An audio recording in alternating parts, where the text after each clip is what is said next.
Okay, so I was talking about Kundalini energy. All right, so the definition, I went and wrote it down.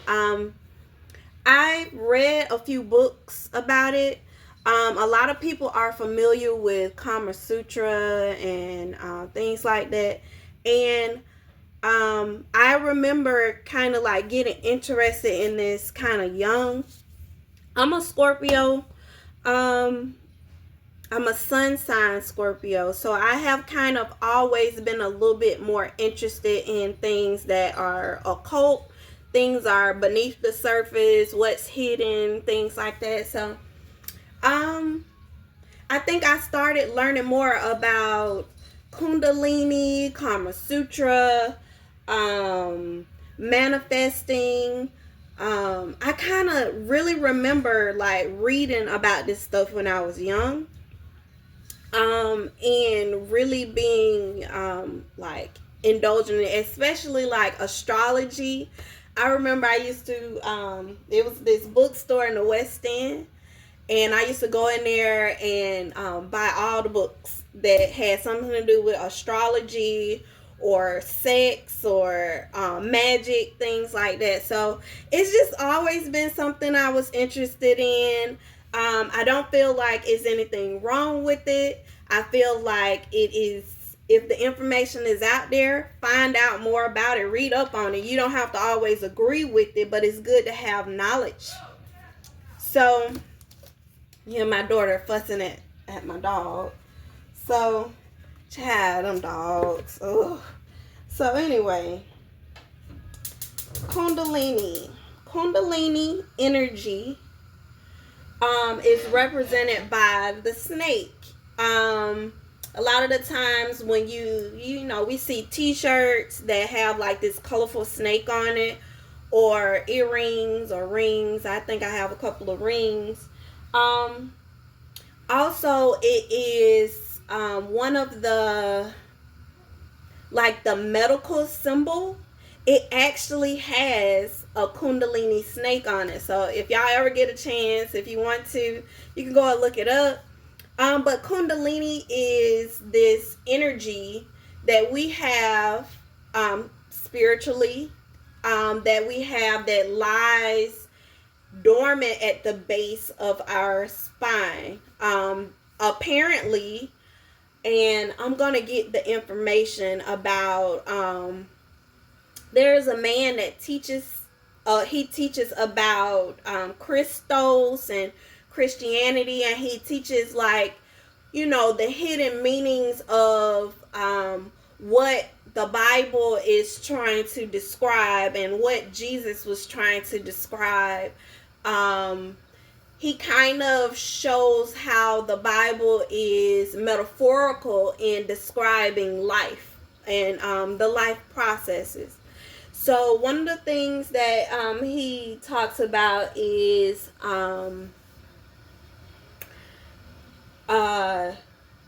crystals, which is this fluid that our spinal cord produces, and it sits at the bottom of your spine, or your root chakra.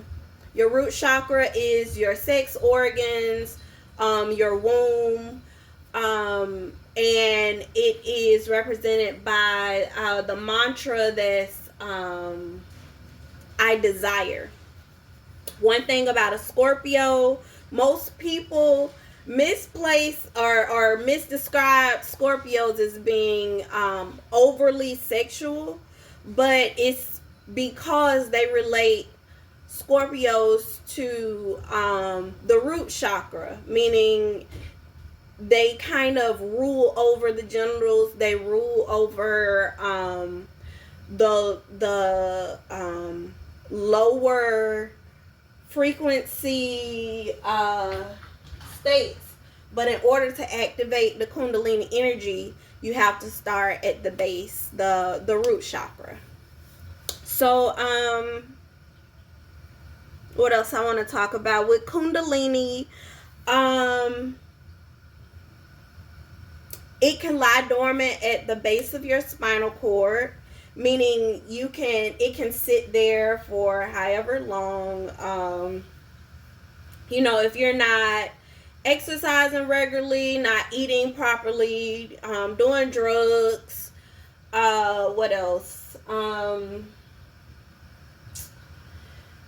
It can cause a lot of stagnancy in your life and your ability to manifest and bring things to life. Um, you activate the Kundalini energy by yoga, stretching, like I said, exercise, eating right, and it's different ways to activate it.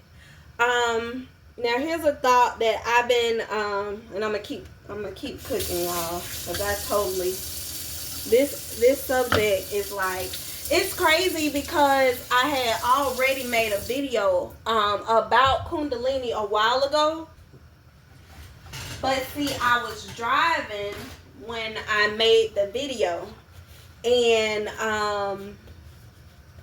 I did like a lot of cutting and all that stuff. I don't even really remember where the video is. So I was like, it's been on my mind and heart to talk about this because I think it would help a lot of people. So here we go. Kundalini energy. Let's get into something I've been thinking about all day, which is our different dimensions. We have 1D, 2D, 3D, 4D. I think we go all the way up to like 11D in our universe.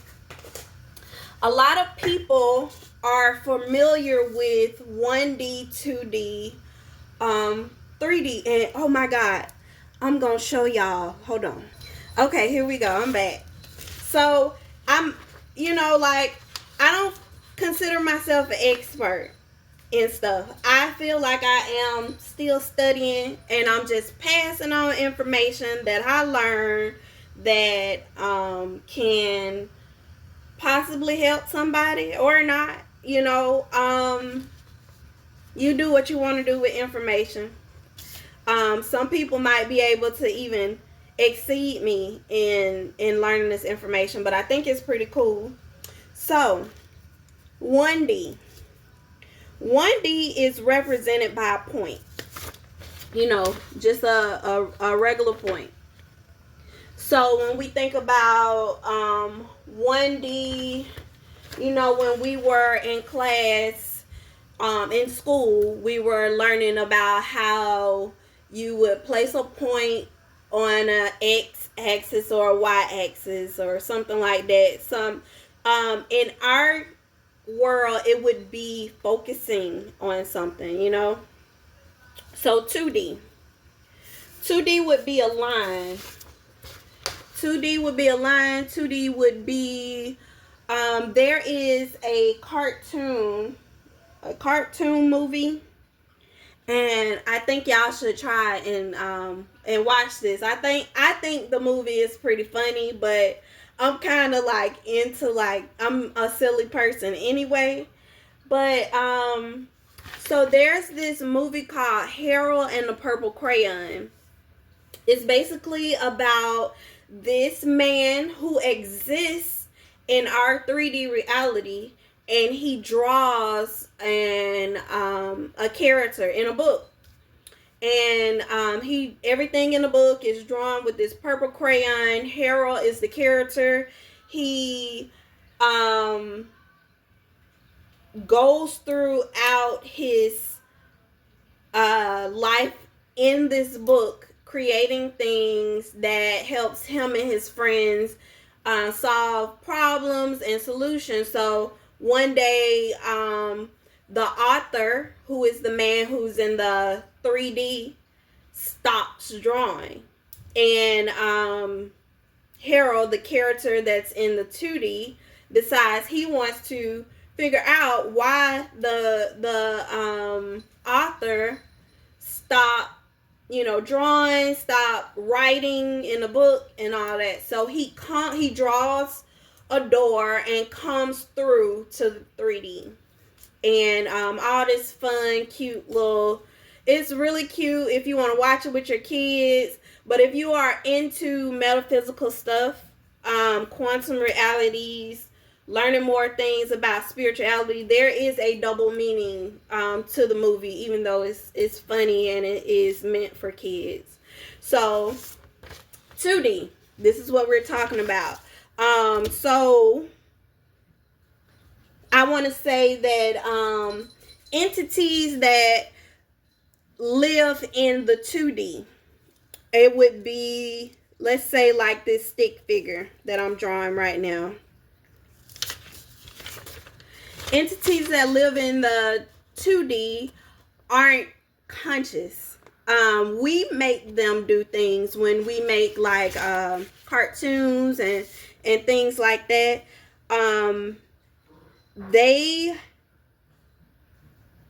Okay, let me go back. Everything has a consciousness, even like the paper or the this, you know, container of salt. Everything has a consciousness. So once you create it on the paper, you are creating a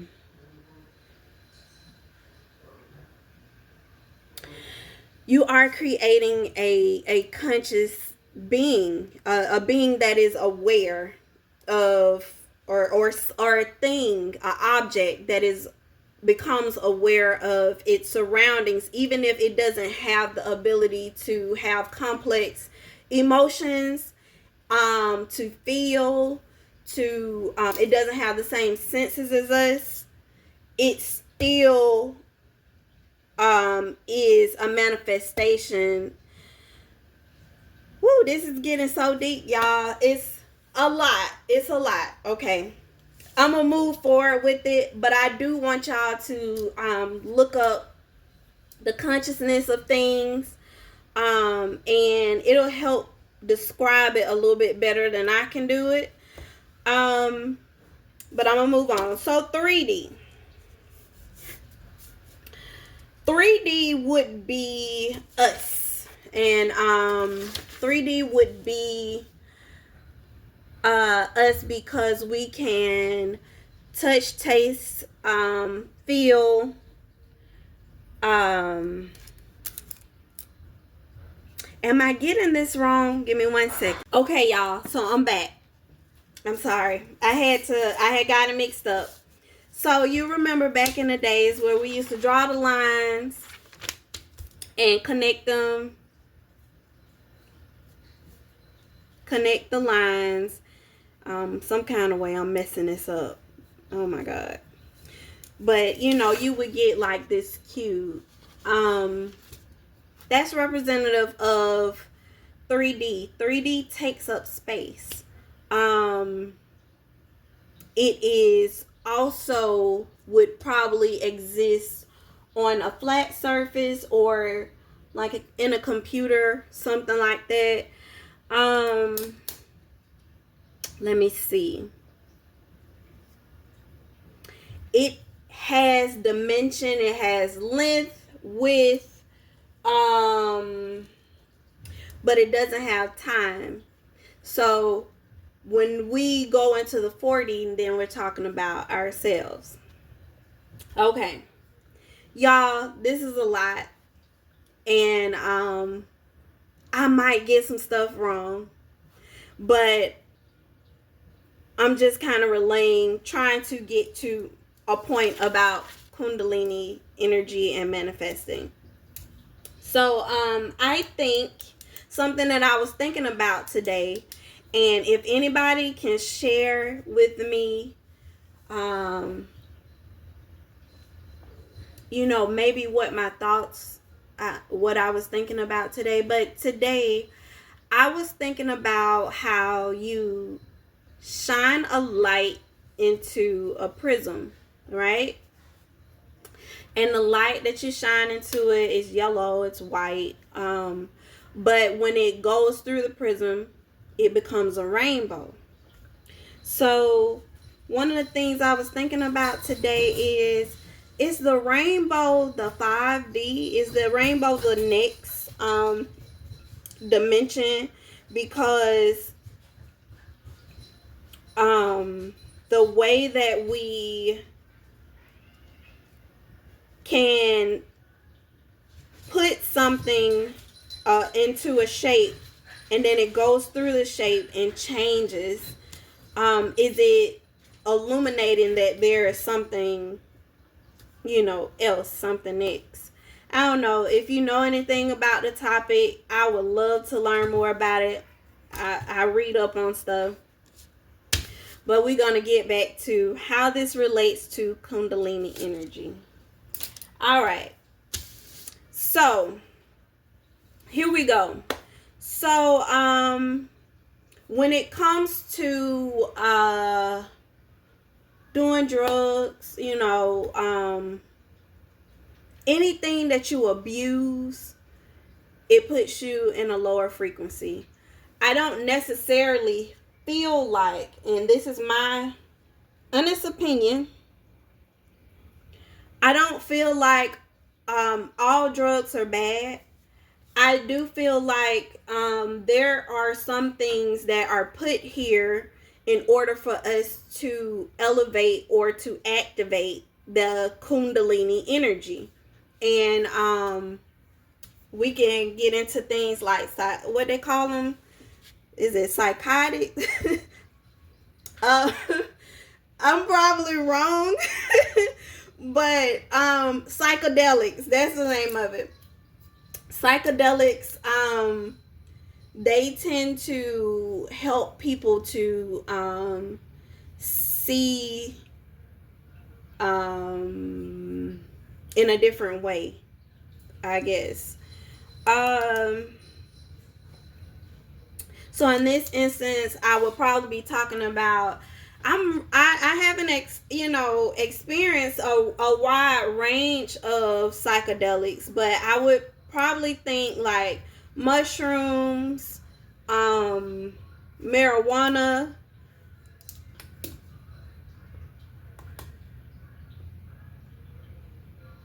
would probably be the main the main drugs that you could take that would raise your Kundalini energy or put you into a different state.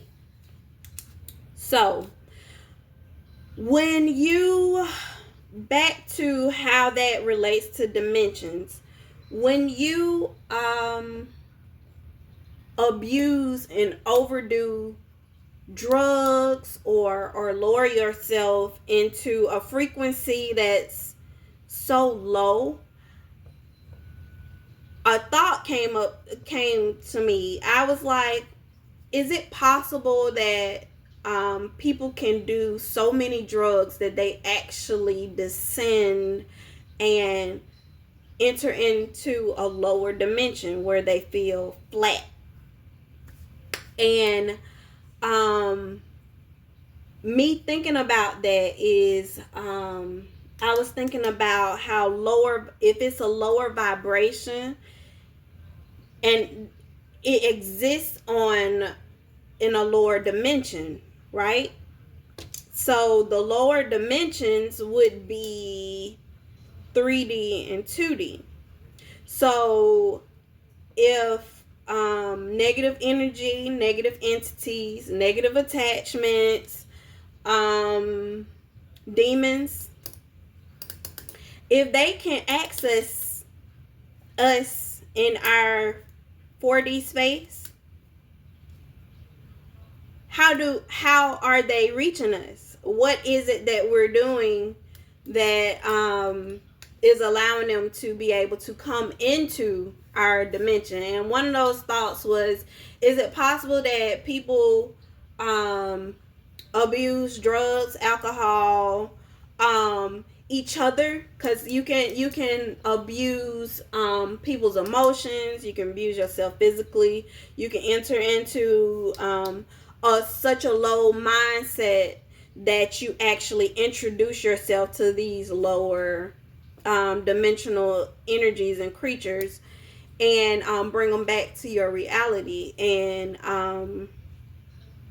because the lower dimension creatures and demons or whatever desire to experience your physical, your touch, taste, what is it, smell, feeling reality. They don't experience that. They tend to take over people's lives and sometimes shut their lives down. So anyway, that was just this thought that I was having, y'all. I'm going off on a tangent, but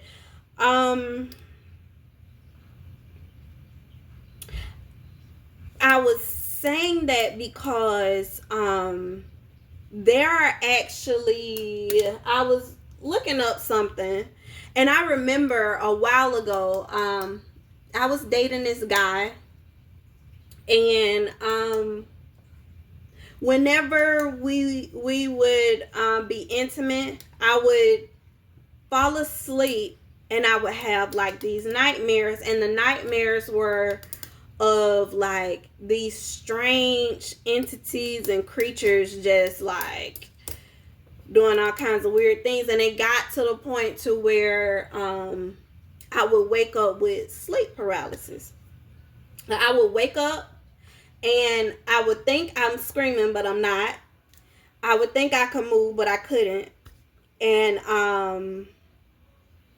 I think that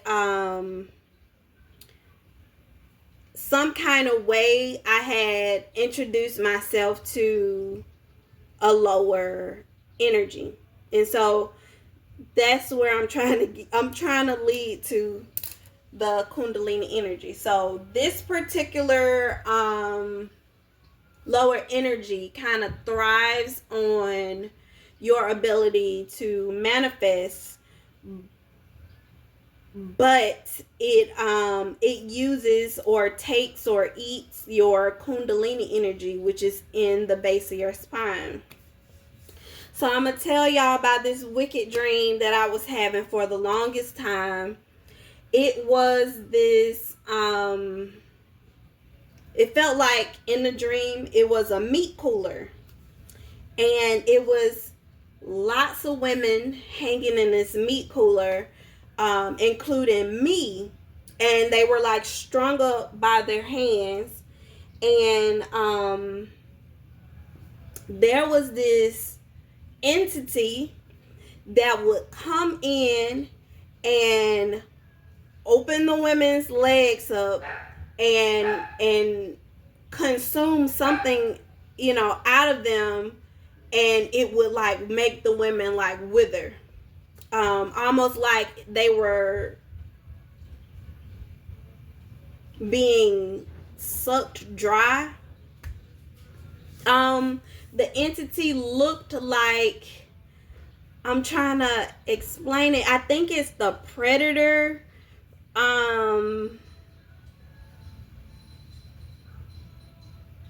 What is the name of that movie?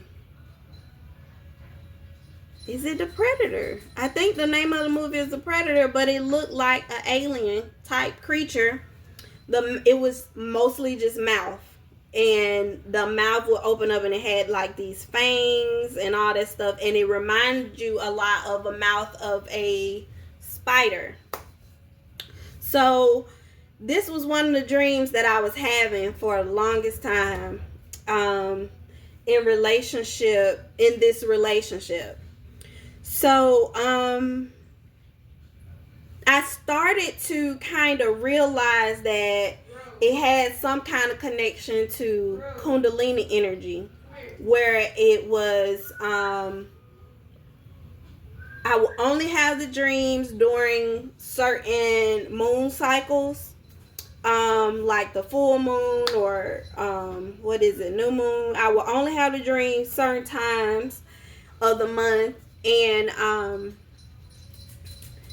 I remember one of the last dreams I had about this creature. I like escaped, but it was me who helped myself escape.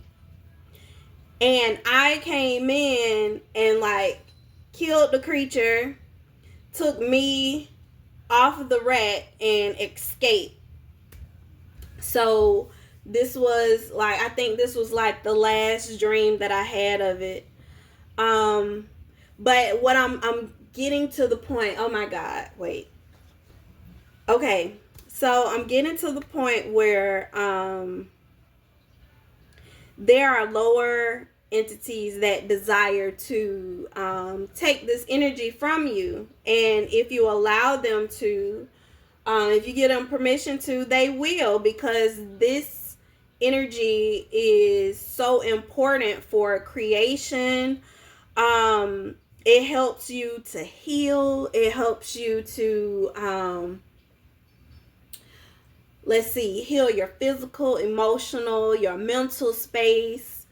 Um, it's let's see, what did I write down about it? Womb magic. Women. Okay, so I'll get on this topic. Their men can actually cultivate this energy, help the energy build up and rise up through something called semen retention. This is where you get into people learn being celibate and being abstinent. Um, and I just actually recently found out the difference. Abstinence is deciding to not have sex, not have sex until, I guess, you're married, or yeah, until you're married. Period. Um, Celibacy is deciding to not have sex over a period of time until you connect to somebody that you want to. You just decide, hey, I'm not gonna do nothing. Now it's different. Some people during abstinence and celibacy masturbate. I don't know. I'm gonna make sure that I put this video on that is not for kids. But some people masturbate, and the issue with that is, when you masturbate, you lower your Kundalini energy. For men, women are different because our Kundalini energy is what is it, cyclical, if that's the word. But we can actually manifest. We always have our Kundalini energy because we have the womb, whereas men have to build it up. So that's why a lot of men practice semen retention. That doesn't mean that the man is not intimate or having sex. That means that he is not orgasm or having an orgasm. Is something that I learned. So usually, I don't know, ladies, if you sleep with the man and you notice that he don't want to go all the way, he's saving his semen to manifest. Pay attention. It doesn't mean that he's a witch or a warlock, but it does mean that he knows a little bit about spirituality. So just a little bit more information. So with women, we can our Christos fluid, we produce it all the time, but if we don't orgasm, we actually create stagnancy in manifesting the things that we want. So I'm learning that masturbation for women is kind of equal to what they call Venus. I think it's Venus energy, and it's the same as self-care or self-love. So it's important for women to be intimate with themselves first before reaching out to men, or to, I'm saying men, but out to other people, because it helps us to cultivate the things that we want. Uh, Something else that oh, it was this lady that I follow on Instagram, and she was talking about how if you're trying to manifest something, you want to, do some yoga, and then you want to meditate. And while you're meditating, imagine yourself taking yourself and putting yourself in your womb, and imagine your womb like a room or a house, and imagine yourself placing the things that you want or desire inside your womb. And then when you come out of your meditation, you want to my brother used to say, pray and walk away. So, you be grateful, you give thanks, and then you forget about it. And sooner or later, the thing that you want is going to grow and cultivate, because women have a natural ability to manifest and to multiply because we have a womb. All right, let me see.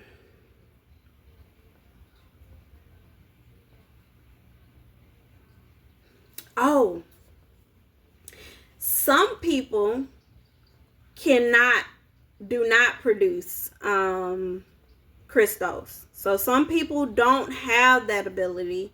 Some people have to manifest off of other people. Some people, no matter, it could be that they indulge in too many drugs. It could be that they drink too much. It could be that they're unhealthy.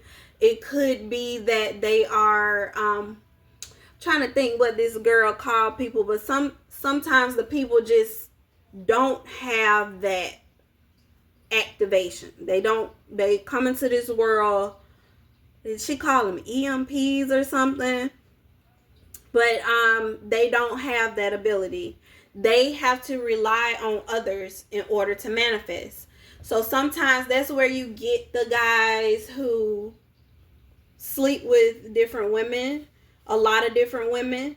You get the guys who are successful, but they have like a harem of women.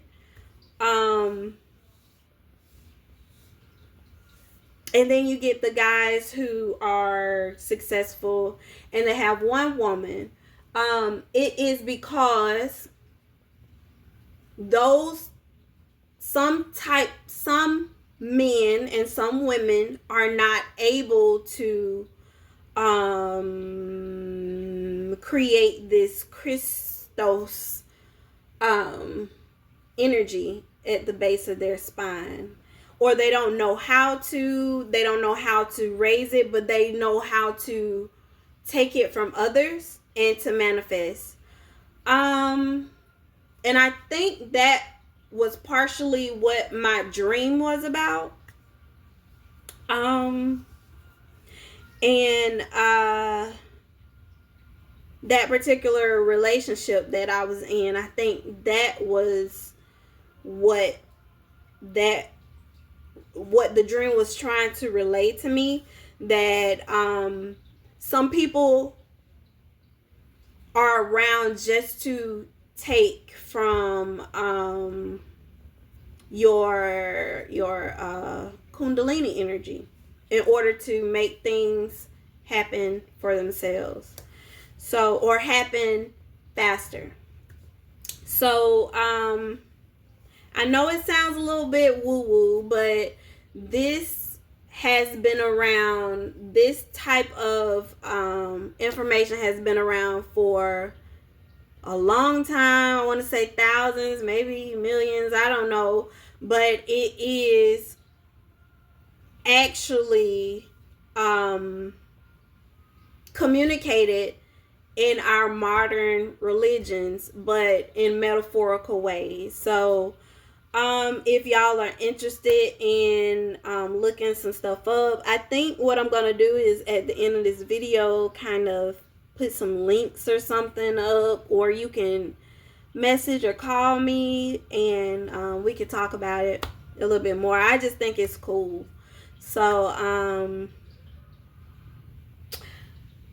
I guess I don't want to get too much into sex magic, because I was really trying to discuss dating and things. Sex magic, when I was talking about the couple or the married couple that both are doing really well, they manifest together. They both know what they want, and they desire, they wait for each other. They raise this Kundalini energy together, and when they orgasm, they bring whatever they are desiring into fruition. It is really a really old tradition, but I do think that it works well for the people who are in these really good relationships, where people are like, dang, both of them doing so well, and they have a extremely good intimate life. They work together, they flow together, and it is because that couple is really good at cultivating a healthy sex life, which is very important in relationships. Okay, so I guess I'm gonna move on from that subject. I think it's a really cool subject, but I probably have talked about it for about 30 minutes, so I'm gonna move on. All right. One of the things that I do, I have done this since I started having sex or being intimate, is when I'm intimate with the person, I write down their name. I try and create like a trail of guys that I know, so that I know that I've been intimate with certain people. I know that it's this big thing, and I'm going back to the point about slut shaming and all that stuff, but I do think it's important for women to keep track of the intimate partners they have, because one of the things that you learn in religion is when you sleep with people, you create soul ties. You create, and I know that sounds so woo-woo, but you create these cords or connections to these people. I think there was actually this science study done that when men have sex with women and they ejaculate inside the women, the woman's body absorbs the DNA and actually alters her eggs and different things like that. It's an article I read a while ago, but I do know that even on a scientific or a spiritual or emotional level, you connect with people. One of the things that I have realized is the best sex is the emotional sex. It's the sex that you have an emotional connection to the person, not just physical. So in order for that to happen, you have to have feelings, and you have to have some type of, I want to call it hopes, but expectations, in order to have the emotional type of intimacy. So yeah, I keep a record, I keep track. I think it's good for people to have that. I recently learned that there is something called My Chart, and every time you go and get like tested for different HIV, is it HIV, transmitted diseases, things like that. It's a record of it so that you can show the people that, you know, you're intimate with, hey, I'm this or I'm that. I've had this, and I think it's very important for us to communicate that to people. Not all the time, and I'm going to be open-minded, but not all the time is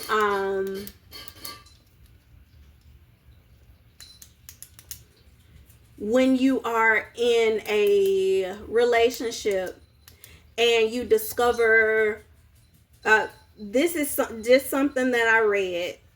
You discover that your partner has STD or something that they can't get rid of.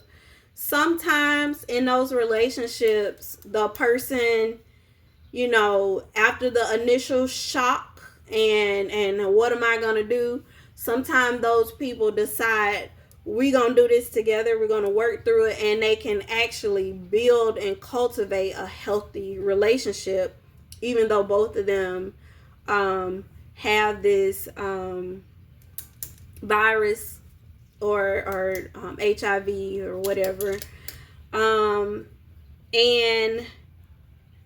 you know, they get through it. So I think that's why it's important for people to disclose their status. And you never know, you might meet a healer.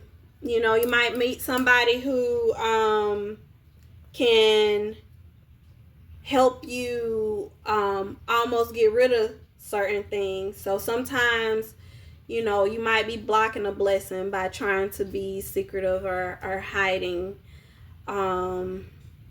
your status. So, gonna move on to the next point. Lust versus love. What's the difference? I had this conversation with one of my daughters, and we were talking about hate and love, and she wanted to know the difference. And I was telling her where hate and love are actually on the same spectrum of obsession. You can have a healthy obsession with something, which is love, or you can have an unhealthy obsession with something, which is hate. So hate, I told her that when people talk about hate and dislike, sometimes they misuse the word. Dislike, say I'm cooking potatoes, somebody say, oh, I hate potatoes. You don't hate potatoes, you dislike them, because if you hated them, you'd be obsessed with them, and nobody's shoving the potatoes down your throat. You know, you just you know, that kind of was my analogy for it. I think the opposite of love is indifference. It means that, and how I was trying to explain to her, the person riding down your street, you don't know this person in the car. It's the car passing your house, passing, you know, your school. You are indifferent about that. You don't know the person. You don't particularly care about the person.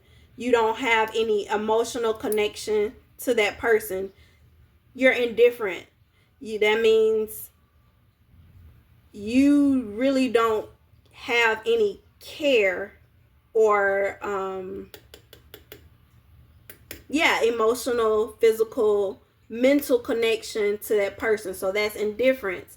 That would be the opposite of love and hate. That's on that spectrum. Now, lust and love get confused a lot. Lust is the craving for intimacy. It is and I don't even want to call it like obsession or Lust would be the initial feeling you have when you're attracted to somebody. Like you it would be the precursor to other emotions if you are trying to develop a relationship or not, with the person. The initial feeling you would have would be lust. It would be the root chakra. I desire, basically. It would be saying, dang, he fine, or I wonder what sex is like with this person. Maybe thinking about the person intimately all the time. That's lust. Love is a healthy obsession. Love is desiring to have a connection with the person, whether it's on good terms or bad terms. It is what they say in the vows, for better or for worse, to have and to hold. That's love. That's meaning whether I can be intimate with this person or not, I still desire for this person to have the best of the things that they deserve. That's love. I noticed that people tend to, I guess, get them mixed up. I guess being able to identify whether something is lust or love, it's how people get things mixed up. And I would say I'm not the relationship guru when it comes to talking about relationships. But I do think that in the relationships I've had, I honestly have not been, sometimes I could identify if something was lust, and then sometimes I could identify if it was love. And I think as women, we fall victim to that, because sometimes people can imitate love when what they really desire is lust. And I guess you just have to learn how to find the red flags in it. Let me see. I'm gonna move on to infidelity. What is cheating? Cheating. Cheating can be defined differently by different people, because we live in a society where people do the polygamy stuff and the open relationships. So I guess you would define cheating the way your partner, if you get with the person and they say, this is what I think cheating is. If you decide to stay in that relationship and you do that thing that partner said that's what cheating is, then you cheating, because you came into an agreement that this is what it is. So I think cheating is betrayal of the person that you're saying that you love. So it can come in betrayal comes in different kinds of ways, whether you betray that person emotionally, physically, mentally. to me, the word cheating is like it's synonymous with betrayal. So, like I said, when you're in a relationship, if you have discussed, the rules of y'all relationship, because that should be discussed,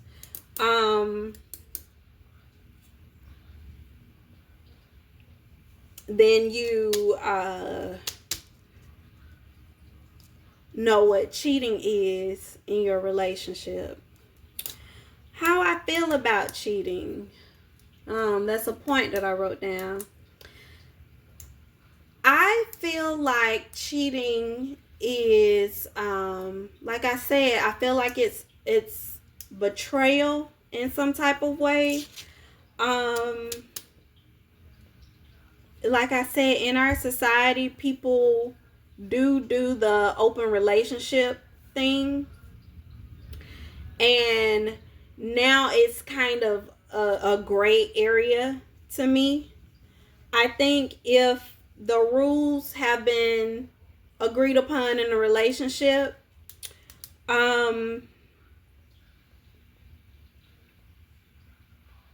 if a person steps outside of the rules, then they are betraying the relationship, which is a form of cheating. So,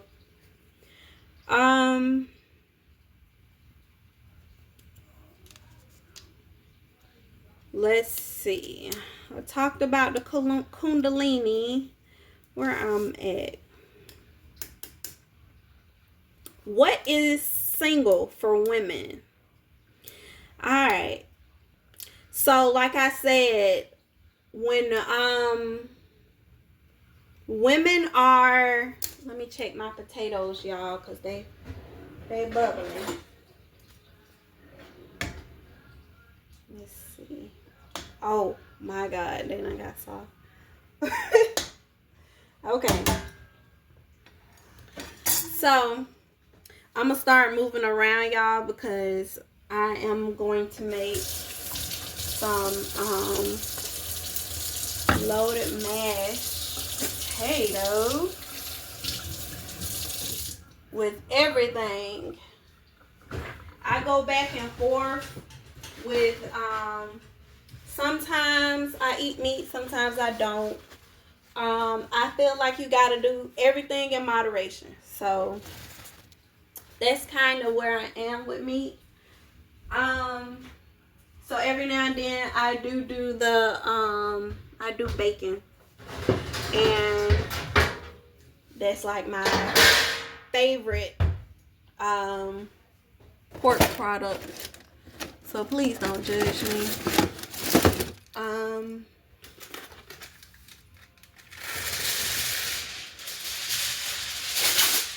So let me get my pan and stuff together.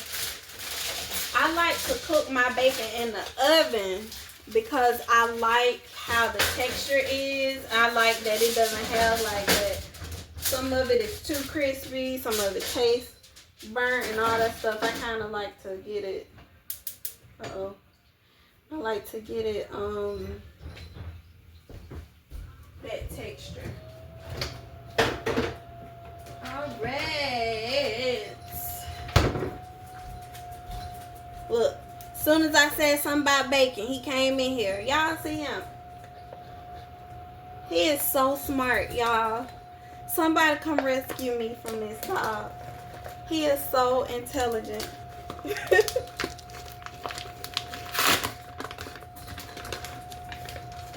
Okay. Look at him. See, he be trying to bully me into giving him food. So I'm on the topic of what is single for women. Alright. So I hear a lot of relationship people get on there and they be like, if you're not married to this person, then you single. I feel like that's true. I feel like if you and this person haven't set rules, I don't, honestly, given the history of marriage, my own personal history of marriage, and what I've learned about marriage, I think it's not always necessary to I don't think it's always necessary, especially having family members who have been in successful long-term relationships. I don't feel like the ceremony or whatever of marriage is necessary, but I do think, like, if you two come into an agreement that, hey, we together for a long term, you my man or woman or whatever, I think that if y'all haven't did that and talked about, like, you mine, and like I said, set the rules. If you haven't set the rules, then I think as a woman you're single, especially when you have men that because men can be greedy, and they can feel like, well, you a good woman, I don't want you to mess with nobody, I'm in a relationship with you, but I'm single and I can do whatever I want to do. And some men have that mindset and can that's what I was talking about, like the successful men who have like a harem of women, a whole lot of women. They will do that to women and have these women feeling like they aren't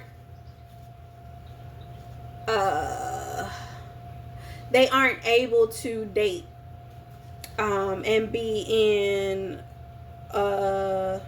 they aren't able to date and be intimate with other people when they themselves, the guys themselves, are doing the exact same thing. So like I said, you're single unless y'all have come into an agreement that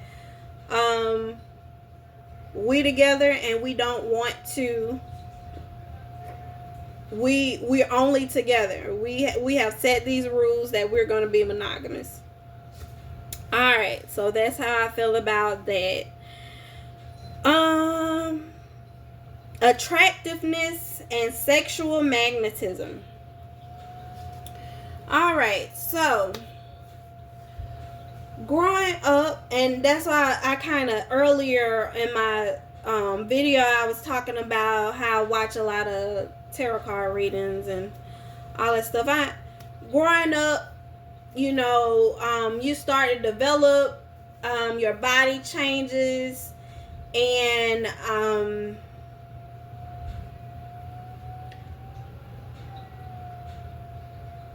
some girls start to experience body shaming. They start to have their families say things like, you must be having sex because you're developing, you know, boobs or hips, and they create this insecurity in girls. Now, I don't really know how it works for boys, of course, but that's why I said the slut shaming and body shaming, that is so bad, because it creates a sense of low self-esteem in girls. Even if the girls are very attractive and very magnetic. I'm going back to when I was growing up. And even now, I feel like I, even as a woman, period. You know what? I ain't even gonna get on myself. As a woman, period, you will be attractive to somebody. People will look at you and desire you and lust for you. Oh, and that's another video. We could talk about how people lust for you and how you can manifest from that. But yeah, having that attractiveness and sexual magnetism can sometimes lead people to think that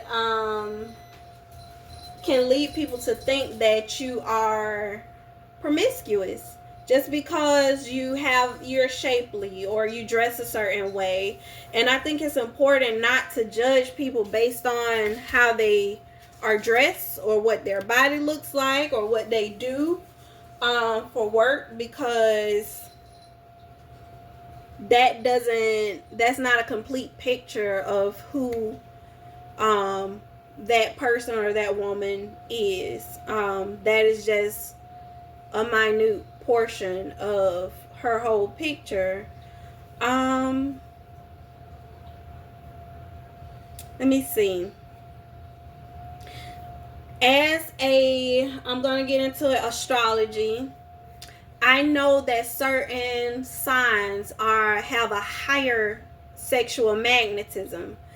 And sometimes it can cultivate jealousy amongst the same sex, sometimes even opposite sex.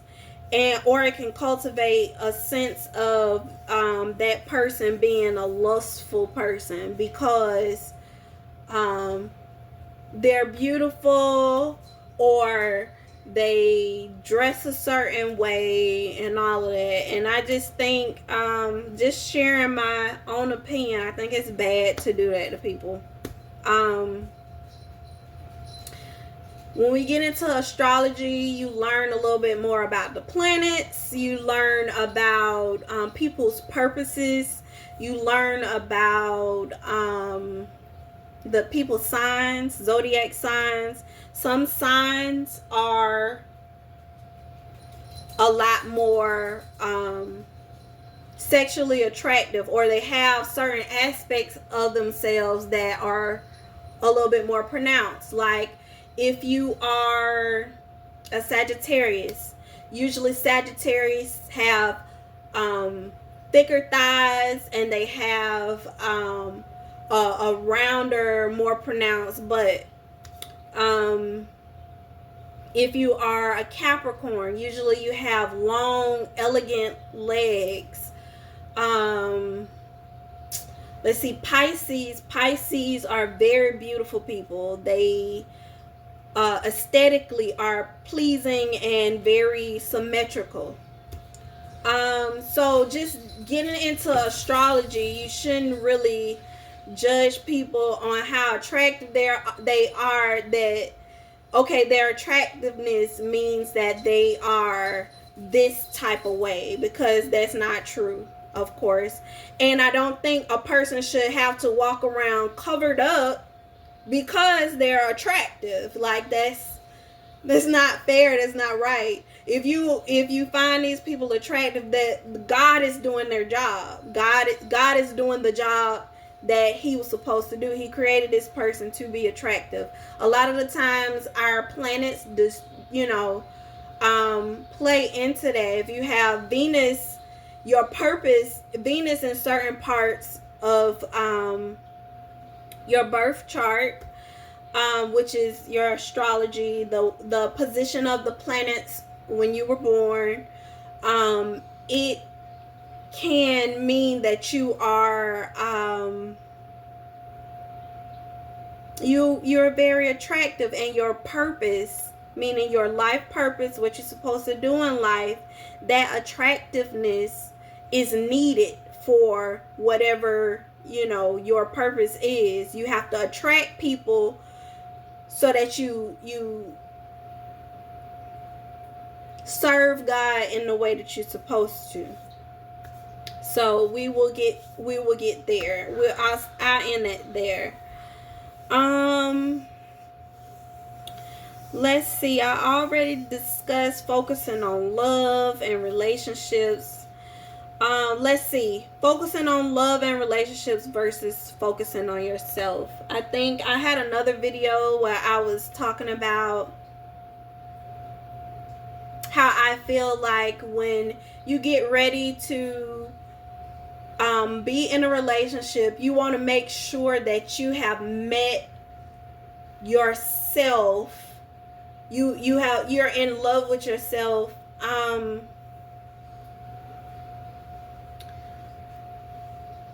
Enough to where if a person loves you, they are going to be loving you at the same level that you love yourself. And I think that's important when you start a relationship. Now, recently, just some reading I was doing, I was realizing that sometimes we activate certain people to come into our lives because we are needing to see certain things about ourselves. Like one of the things people talk about is like twin flames and soulmates and things like that. Sometimes those people come into your life to mirror you. The only way that you can, and even in a spiritual way, the only way that you can get access to people is because it's something about you that is reflected into them. When you are not on the same frequency as a person, those people will not appear in your reality anymore. You have to pay attention to that.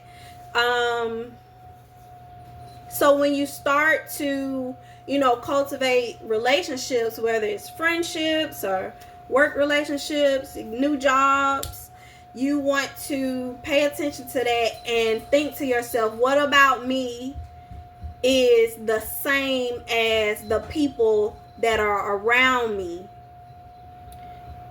If you start to think about those things, then like if you're in a situation that you don't want to be in, you start to, when you figure out what about me is the same as the people around me, you can find that fault. It's almost like oh God, give me the right word. It's almost like, I'm gonna use a metaphor, like you have all these yellow blocks lined up, and you got yellow, green, yellow, and then you start to notice that everybody got the yellow, green. Then you can find that green block and fix it. I don't even know if that's a good metaphor, but you can find the green block and do what you got to do to get it yellow.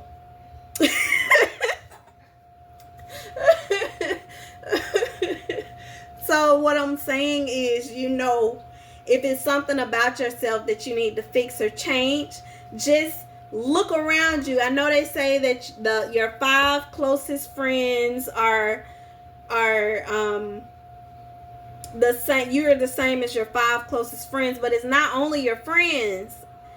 It's your environment. What in my environment don't I like, or how am I the same with what's in my environment? And that has been a blessing for me. So if you want to, you can write that down. One day when you sitting at work and you realize, like, I don't like my job, what about me is the same as my job and the people in the environment of my job? And when you find that thing, you can change it. Sometimes it's something like, I'm going to use myself as an example, but sometimes it's something like grief. You're in a undesirable situation, an undesirable place, and you're looking around like, what the heck? I don't like this place that I'm at. What is it about me that's the same as this place? And you find that thing and you heal that thing, or you fix that thing. and you'll notice how your reality changes, or your environment changes, or your universe. We can get deeper, your quantum reality, but you'll notice that thing was the thing that was holding you back the whole time. It was something in you. It was this clink in the chain that was keeping you in a certain situation. Let me see. Let me get on something else.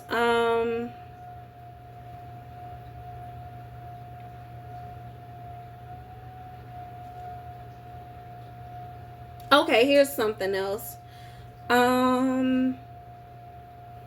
Jealousy. Discussing jealousy. I don't think a lot of people know when they jealous. I think it is a part of our culture to see people who are different and to criticize them. And to recognize that, hey, this thing here is not different. This thing here, this person is different in this way. Let's bash this person until they the same. And I think we forget that the people that we admire the most, the people that go down in history, the people that are infamous, they're all different in some type of way. And then because they're different, we the people, or us, the collective, we tend to model after these people who are different in some kind of way. The thing that attracts us to Beyonce is she is wildly wealthy. She is an amazing singer. She dresses nice. Her shows are over the top. Those are the things that we like about Beyonce. She's beautiful, and we forget that most of the singers that come after her model her because her difference made a difference. I'm just saying that to say that jealousy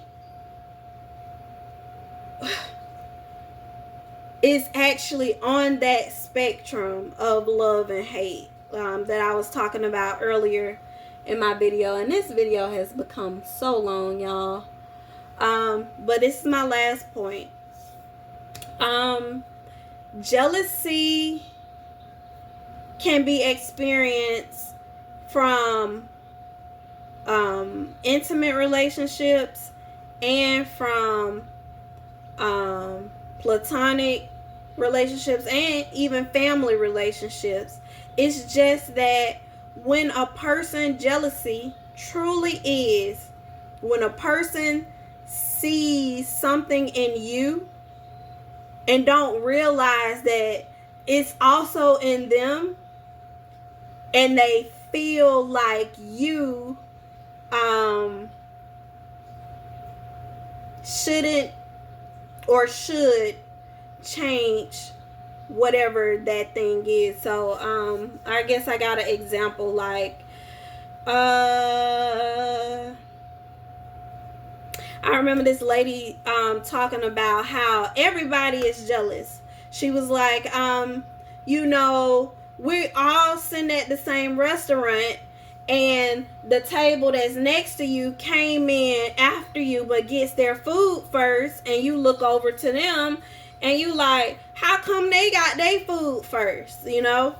So it's the same thing where you still in the same restaurant. Your food is on the way, but what you are focused on is somebody else's food coming out first, instead of realizing my food is on the way. So I know if it's taking longer, it's going to be real good. Or even realizing maybe I need to communicate something so that my food can come out because I'm hungry. You know, it's just, my thing is, her way of describing jealousy is correct. We all have a level of jealousy, but when we have that jealousy, instead of outwardly like getting mad at that table because their food came out first, what we should be doing is inwardly having a dialogue about why do we feel the way that we feel about their food coming out first. You know, why should we be more patient? Should we ask the waitress again? You know, or pray. And I'm just kind of thinking outside of the box, but say a person gets a car before you do. You're not looking at that person's car like, damn, they don't even deserve that car. They don't even work for the car. Da, da, da, da. You don't bash that person because they got their car. However they got their car, they deserve their car. They earned that car. They manifested that car. Even if the car just fell out the sky for them, it took time, and that's their reality for that. What you should do is say to yourself, they got a car. I like that car. I wonder what it takes for me to get that car. You know, and instead of the way that I can explain it is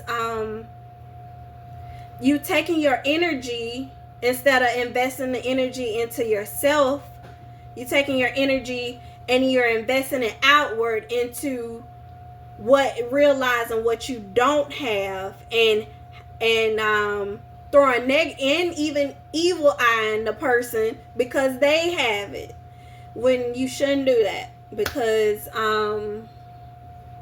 it actually takes away from you. It takes away your energy or your ability to manifest, because you're taking that energy and placing it outwards.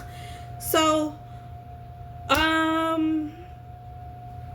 let's see, the jealousy is bad because like I said, it's on the same spectrum as love and hate. And I really do think that if people can start to recognize their emotions and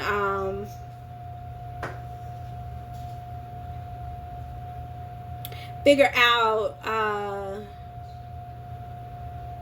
what is it lust, love, jealousy, or indifference? Is it cheating? Is it betrayal?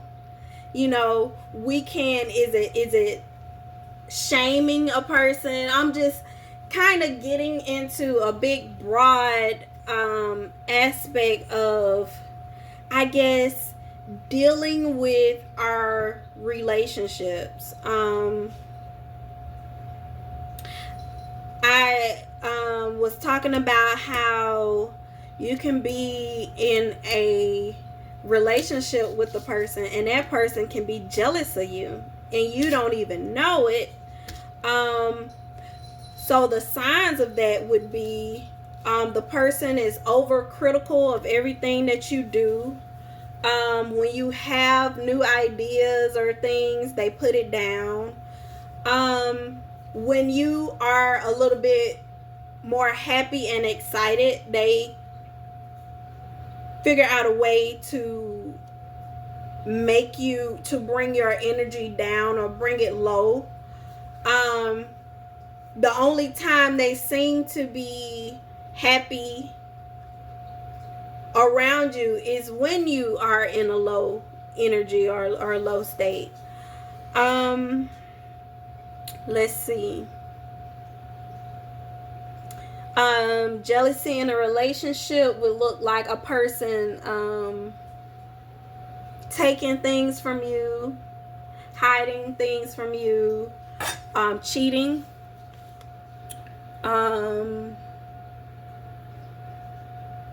you know, all the bad stuff. So like I said, sometimes you have to look around you and look around in your situation and think to yourself, what about me is equal to this situation? So sometimes maybe if you're in a jealous relationship, sometimes you can have some type of jealousy in your relationships, in your outer relationships, or non-intimate or platonic relationships. Or sometimes it can be a mirror, meaning not only is your partner jealous of you, but the people around you can be jealous of you and you not recognizing it.